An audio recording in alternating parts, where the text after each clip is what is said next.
વેલ હવે બહુ વધારે દૂર જવાની જરૂર નથી ભાઈ. ઇન્ડિયાનું નંબર 1 પ્રોફેશનલ કોર્સ સીએમએ હવે આવી ગયું છે આપણા વિસ્તારમાં. તો હવે મળીએ એવોર્ડ વિનિંગ સીએમએ અભિષેક સરને.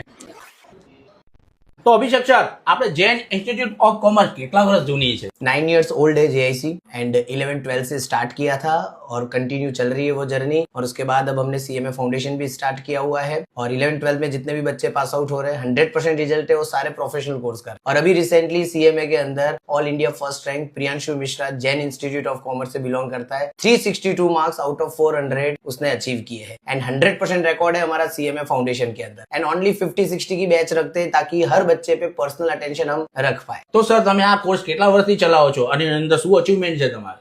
11-12 तो हम पिछले 8 साल से चला ही रहे एंड CMA फाउंडेशन हमने अभी रिसेंट ईयर्स के अंदर स्टार्ट किया है। और मैं सिंस 10 ईयर से प्रोफेशनल कोर्स CMA में पढ़ा रहा हूँ और मेरी 5 बुक्स आ चुकी है मार्केट के अंदर, जिसमें CIPCC की strategic management and CMA final की कॉस्ट ऑडिट है एंड फाउंडेशन की 3 बुक जो है वो रिसेंटली अभी अप्रैल में पब्लिश होने वाली है। सो फाउंडेशन का कंप्लीट पैकेज हम यहाँ पे दे रहे हैं और 100% रिजल्ट है हमारा। તો હવે કરો વિચારવાનું બંધ અને જોઈન કરી લો ઇન્ડિયાનું number 1 CMA coaching institute Jain institute of કોમર્સમાં.